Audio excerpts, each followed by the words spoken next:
Bu Sinta masih sahur keliling ya Bu ya? Ya, betul. Jadi Ibu sudah, saya tahu bahwa sudah lebih dari seperempat abad sahur keliling. Ya. Dan itu berarti Ibu sudah sahur keliling Sejak saya mendampingi Gus Dur di Istana Negara dulu. Justru sebagai ibu negara, Ya. Ibu sahur keliling dan saya tahu itu tempat-tempatnya justru di tempat yang bukan mewah, jauh dari pusat kota. Ya. Justru di kelompok marginal. Jadi sebagai ibu negara, Ibu justru pada waktu itu menggunakan kesempatan itu untuk mendekatkan diri pada kelompok marginal. Dan tidak hanya marginal, tapi kelompok kaum duafa. Kaum duafa itu yang mereka-mereka yang ya bisa dibilang orang yang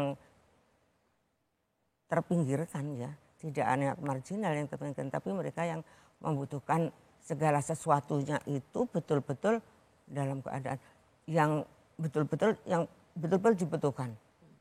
Apa sih Bu, di mana bahagianya sahur keliling ke tempat yang ya betul-betul bisa dibilang kumuh, tidak ada yang menyentuh. Di mana kebahagiaannya Bu Sinta datang ke tempat seperti itu? Pertama sekali, saya merasa bersyukur bahwa saya menjadi orang yang seperti ini. Kalau saya melihat mereka yang kurang daripada saya, mereka sangat menyedihkan. Jadi kalau saya tidak bersyukur dengan apa yang diberikan Allah kepada saya, itu adalah berdosa. Karena saya merasa lebih dari mereka, saya harus bisa membantu mereka. Bagaimana mereka bisa merasakan rasanya menjadi orang yang tidak apa-apa seperti itu.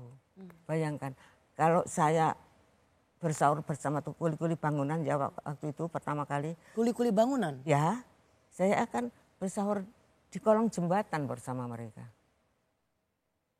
Kalau saya bersama mbok-mbok bakul, bayangan saya waktu itu yang mereka jam 3 malam sudah harus nongkrong di atas bak-bak terbuka membawa barang dagangnya ke pasar. Saya akan bersahur di tengah pasar. Bahkan pada waktu itu ketika saya bersahur di Bandung, itu saya ditemani oleh Monsinyur Budjo Sumarto almarhum. Kalau saya bersahur bersama kelompok pengumpul sampah itu apa namanya? Pemulung. Saya bersahur di tempat mereka, di rumah-rumah mereka yang terdiri dari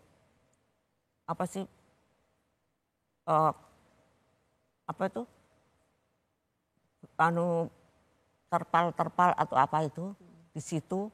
Kemudian sekelilingnya adalah tumpukan sampah dan belatung-belatungnya masih berkeliaran di mana. Wow. Ya. Dan saya pernah juga bersahur bersama orang-orang di Nusa Kambangan. Dan di sana banyak mereka yang merasa bahwa apa yang dia terima itu tidak sesuai dengan kesalahan mereka. Dan banyak juga ibu-ibu yang merasa bahwa kesalahannya tidak seberapa, tapi dia justru yang menerima vonis yang jauh lebih berat. Bahkan ada yang bertanya, kalau sudah begitu banyak yang bertanya, kapan saya ini akan mati? Ya jawaban saya, ya semua orang tidak tahu kapan matinya. Saya sendiri juga tidak tahu kapan saya mati. Mungkin besok, mungkin lusa atau kapan pun. Semua orang tidak akan pernah tahu kapan mereka mati. Itu untuk membesarkan hati mereka.